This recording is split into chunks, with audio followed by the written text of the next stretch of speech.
it's an incredibly isolating, boring disorder. But that doesn't make for a good movie, so we have to make it more fun, which is a dangerous thing to do when you're talking about an eating disorder. The truth of it would be that Eli would be very, very isolated. She would probably not be hanging out with her sister doing things. Usually the siblings of people with EDs and addictions, they are the ones who are the nastiest to them because they just don't understand where their best friend went.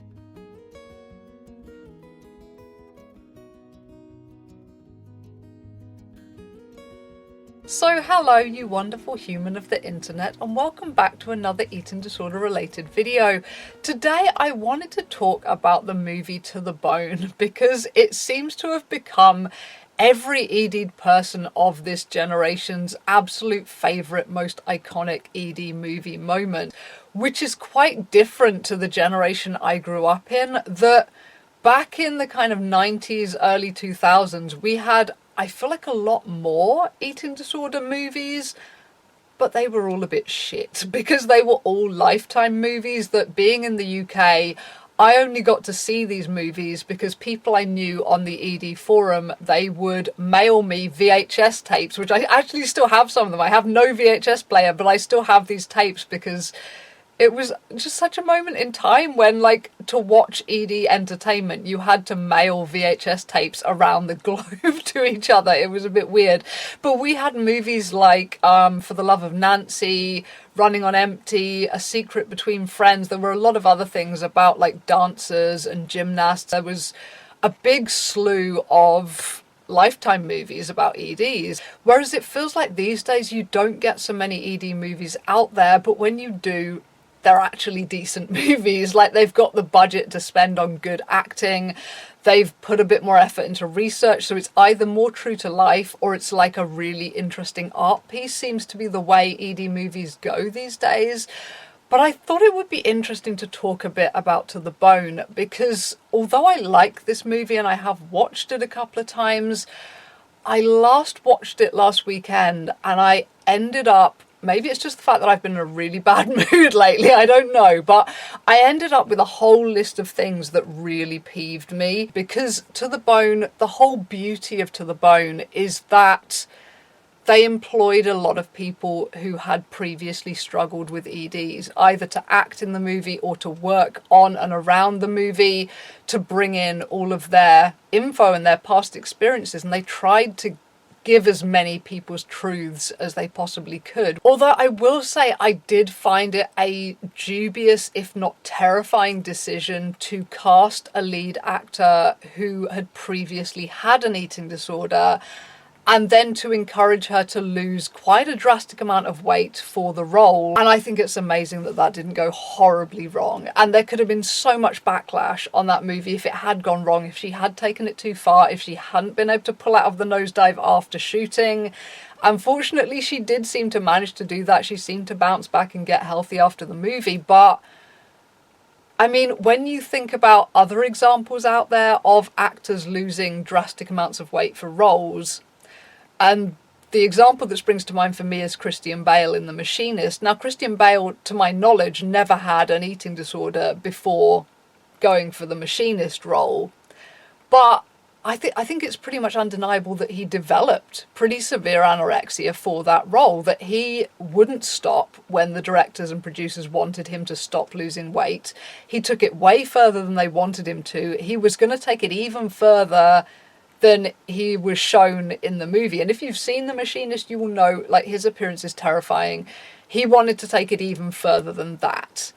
And yeah, fortunately he managed to bounce back, and he's, you know, done other roles where he's morphed his body in very, very strange ways. And you do almost wonder with Christian Bale, like, does he though at this point? Has he given himself some sort of eating disorder with all of these roles that he's changed his body for? This is a tangent, but Christian Bale perpetually seems to be in some kind of mode where he's really pushing his body too far, and it's a bit worrying. So obviously taking it back to Lily Collins in To the Bone, putting her in that position when she already had an ED history and already had that in the back of her mind, I felt that was a very precarious decision to make, and it's just very lucky that she was strong enough to pull out of it afterwards. I think The biggest umbrella term I could use for what bothers me about To the Bone is cool youth disorder. That was literally what I scribbled down in my notes. So I guess the first element of this involves Eli's relationship with her sister.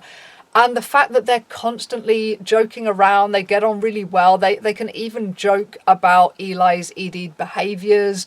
There's only about 1 or 2 occasions that Eli's sister gets even remotely serious with her about her disorder and what's going on.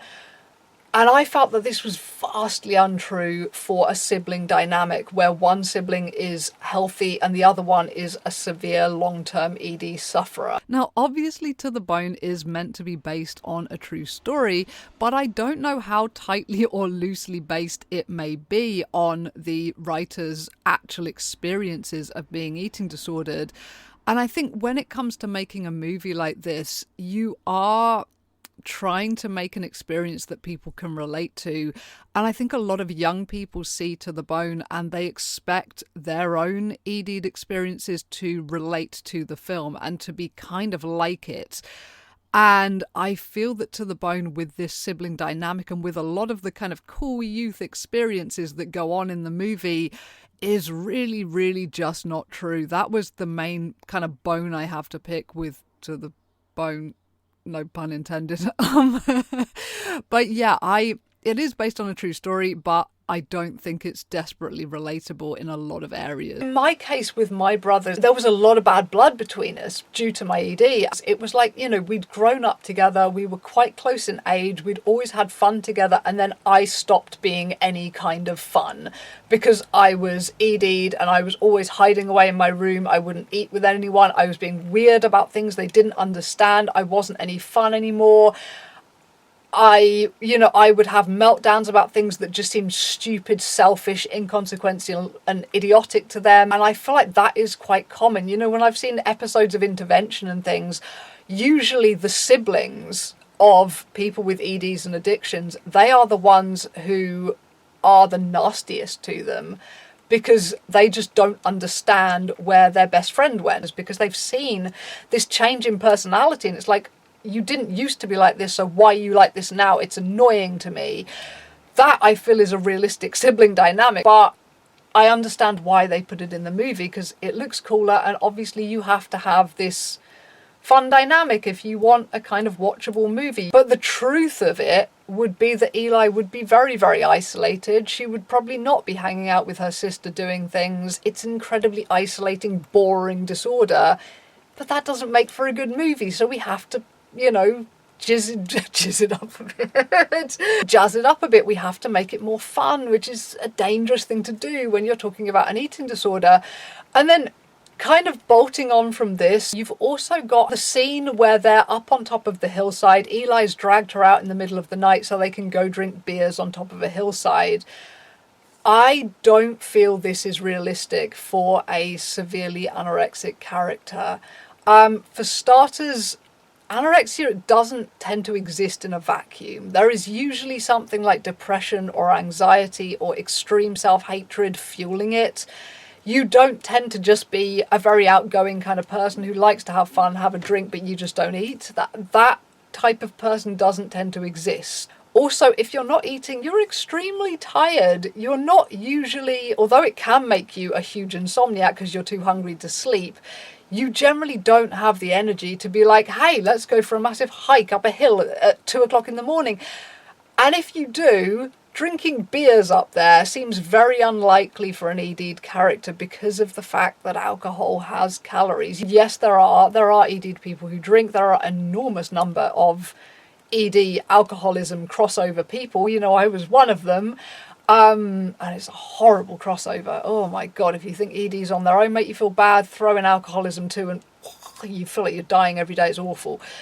So it does exist, but when you're at a very low weight and you're very controlled about everything, you don't tend to drink. Also, Eli is supposed to be 20 years old, and from the people I have known and observed with anorexia, by the time you're 20 years old, usually your substance of choice is not alcohol, because alcohol has calories, but illegal drugs don't have calories. So that tends to be where things go, but I guess they wanted to keep the adult rating of the movie down, so we'll just let her have a beer or two and she won't worry about the calories in those, even though she's petrified of calories and everything else. And then moving on from this, you've got the really dangerous element whereby To the Bone makes going inpatient look like you're going to a summer camp.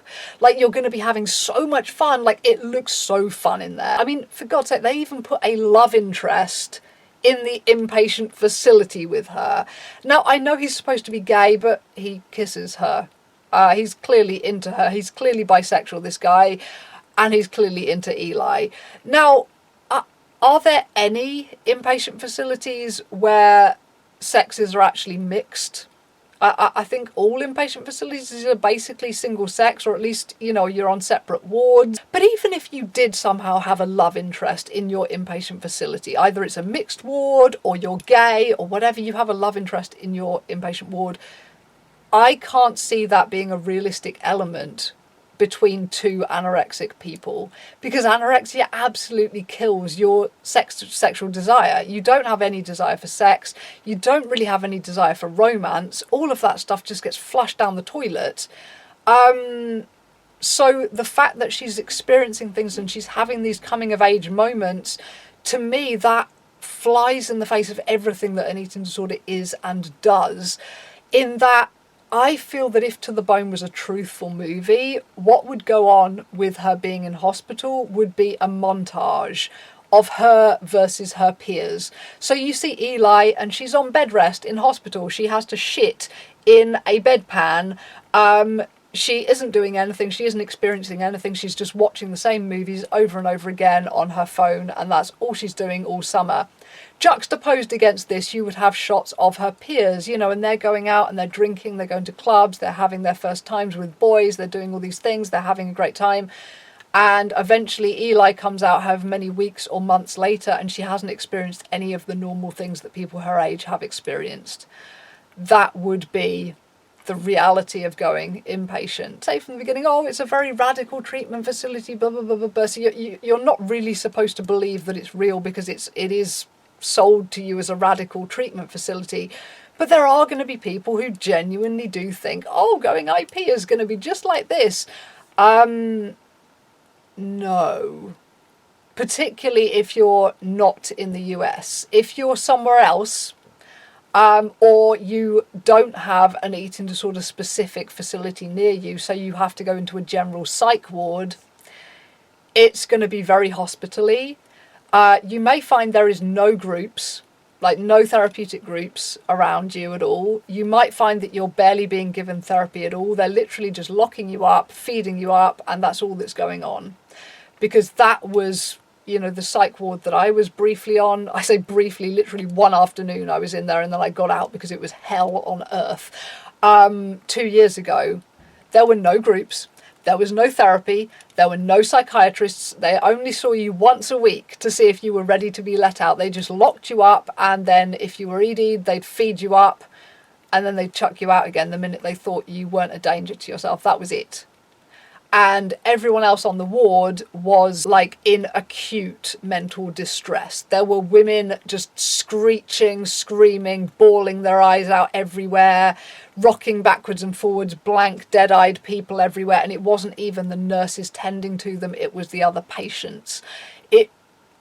That can be the kind of thing you're setting yourself up for if you're going to go inpatient. Not to scare anyone off inpatient. Hopefully your facility is way better than the ones near me.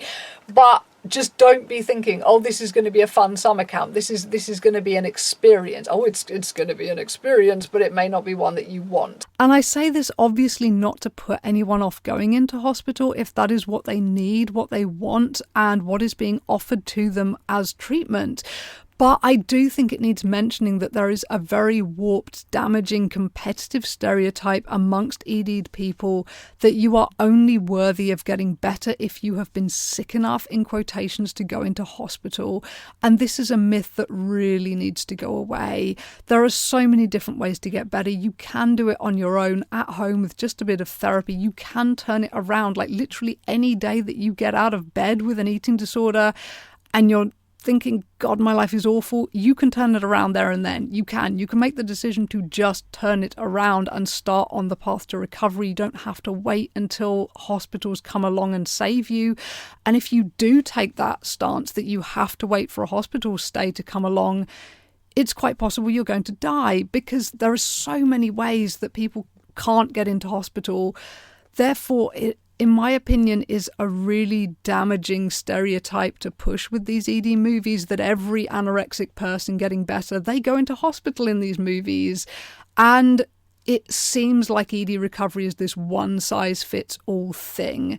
And it's not. Hospital stays are not going to be fun things. They should not be seen amongst ED people as this badge of achievement. Something to flap about on TikTok with your NG tube in, being like, look at me, I really was sick enough for this. It's a culture that needs to go. And I will be making a video on that soon. But anyway, back to this video. And speaking of IP, inpatient, and the experiences you may have there, something really crazy that they left out of To the Bone completely, considering it's set in America. Insurance issues. Anybody?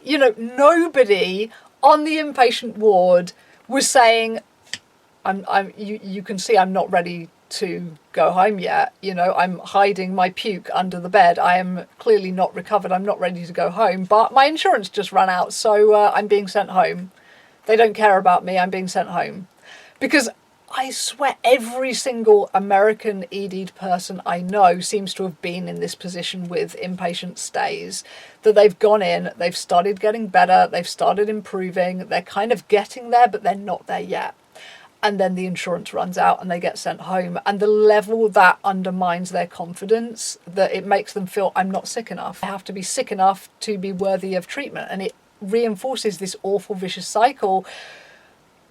That is what goes on with most inpatient stays. Like, yeah, I get it, Eli's family are rich, but I don't think there are almost any families out there who are rich enough to fully fund an inpatient stay for like an infinite amount of time. Having looked at private inpatient in this country and how much it costs, even if you think, okay, we could maybe do this, like, no, not for any amount of time that's actually going to be helpful. Those things are expensive. So where were the insurance issues being mentioned in this? Because if they were trying to represent all kinds of ED people, and they clearly were, that, they had the anorexic, they had the bulimic, they had the overeater, they had the male anorexic, they were trying to bring in a lot of different ED people. So where's the representation for like the vast majority of ED people in America who have struggled with insurance issues to get into treatment or to stay in treatment? That wasn't there. But the most glaring thing that really bothered me, I think this is just my age, honestly, they have not managed to represent the demographic who honestly have suffered the worst when it comes to eating disorders. And that's the severe and enduring eating disorder lot, as in the people who have been ED'd the vast majority of their lives.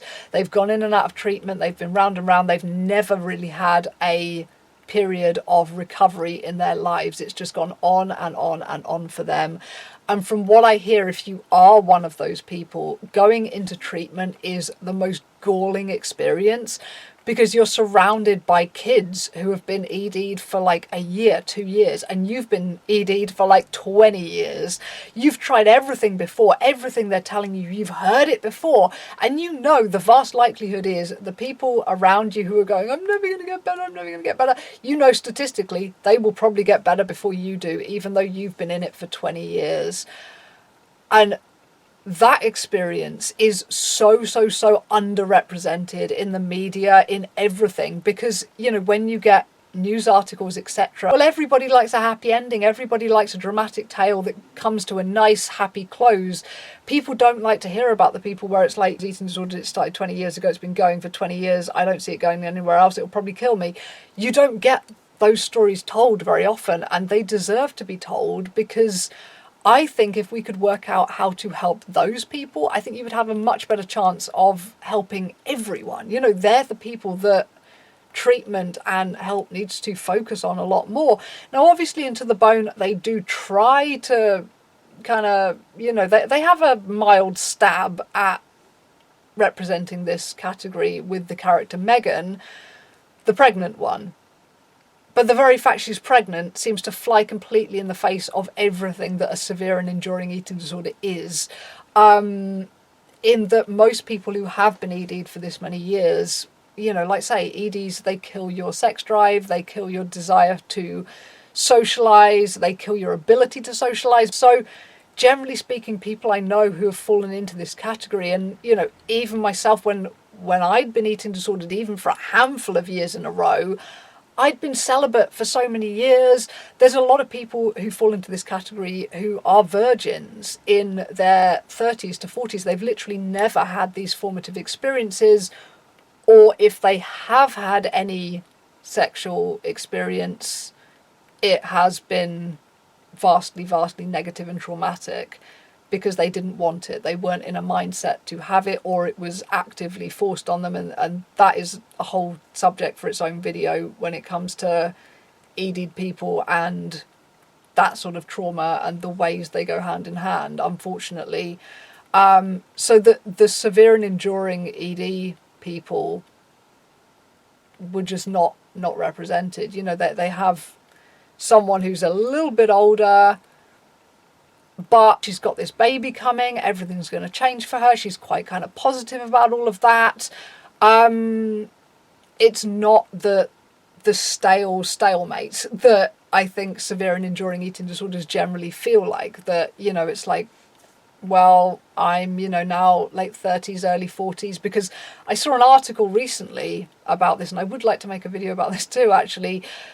Apparently the average age of death for severe and enduring anorexia nervosa is actually in your 40s, around about 43 to 46, which is later than I thought. I was thinking mid-30s, but no, it's mid-40s.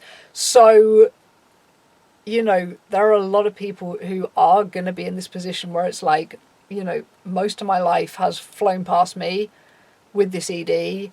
I don't see it going anywhere. I've been in treatment a million times before. There's nothing you can tell me that's new. And I feel this would have been a perfect character to insert into the Bone because of the fact that, it's supposed to be such a out-of-the-box treatment method that's being used. Why not have one of these people who feels so jaded and who feels so like they've tried everything before, they're completely on the verge of giving up, and, come at them from a new angle? What happens? I feel like that could have been interesting, and they didn't do it because they wanted it to be this cool youth movie, kind of in the vein of Girl Interrupted, where you've also got this psych ward, but everyone's young and fun and everyone's having these fun times, and that is not what a psych ward is like. However, now I have whined on about all my quibbles with To the Bone, I would like to mention a couple of things that I did really, really like about the movie. The first one being the character, is her name Pearl? I think her name is Pearl, but I might be wrong. The My Little Pony girl anyway. The one who is surrounded by cuddly toys. She's, shrunk back to infancy completely. She just doesn't want to step out of her comfort zone. She's basically an infant in an adult body.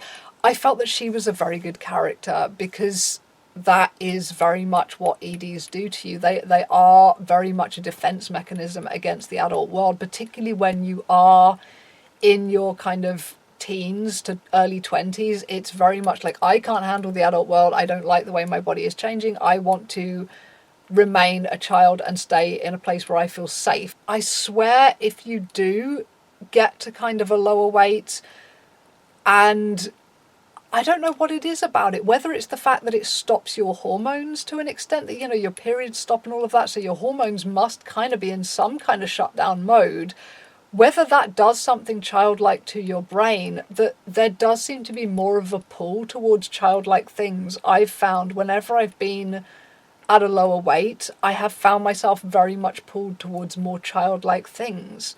So I felt that that character was quite good, and I felt that she was really quite possibly the only believable psych ward character that they represent there.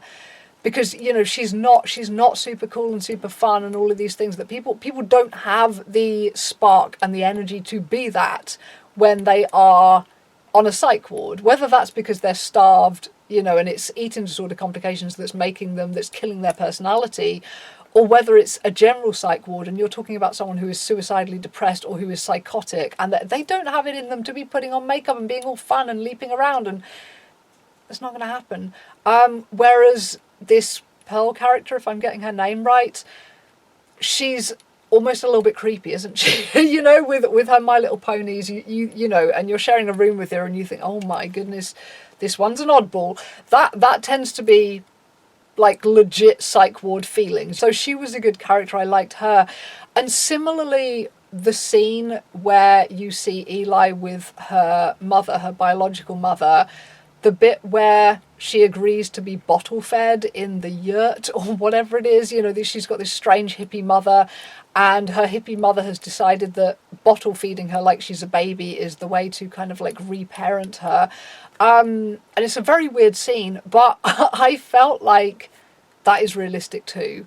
The way that when you do get to a lower weight and you can kind of feel death creeping up on you a little bit, the main thing you want is your mum. Actually, that was certainly what I found when I was at my lowest weight. I just wanted to be doing things with my mom. There were nights that, you know, I was like 18 at the time, but there were nights where I was like, Mom, can I sleep in your bed? Because you feel like you're dying, and you are dying, and you don't want to be alone through that. And I think anyone who is ever scared and who has a reasonably healthy relationship with their parents, like, the thing you want is your mum. So I felt like that scene was really quite touching and really quite realistic. So there were bits of the movie that were very, very good, and bits of it that I felt like you could have done better here. You could have shoehorned in a bit more reality here. But I mean, this is the trouble. The kind of movie about EDs that would be realistic would be a shit movie because the truth of EDs is that they're very, very boring. You're missing out on everything you should be doing. You don't really have the energy to experience anything or have any fun. So your friends are all going off having fun and you're at home feeling really bored, feeling really boring. You lose all of your friendships. You end up alone. And you can't really have a movie about that because it would just be very repetitive. I felt that you should have seen Eli lose much more of her personality through the movie. That, you know, you see her losing weight and getting sicker, but she doesn't get dull and boring. And she should. In my opinion, she should get dull and boring, lose her spark, lose everything that kind of makes her unique, lose the ability to draw. That would be a really good thing for them to put in the movie, because for me, I found I couldn't write anymore. I didn't particularly write fiction back then, but I couldn't string coherent sentences together.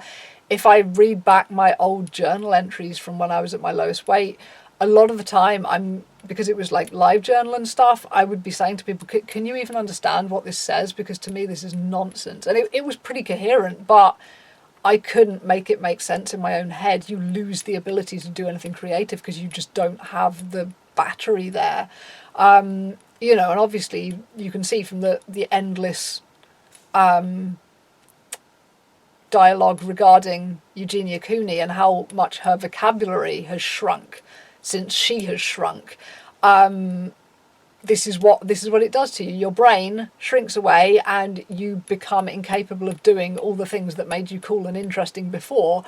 And you don't see that so much with Eli. But in essence, it should have been more of a boring movie with more older people in it. It should have been a bit more depressing.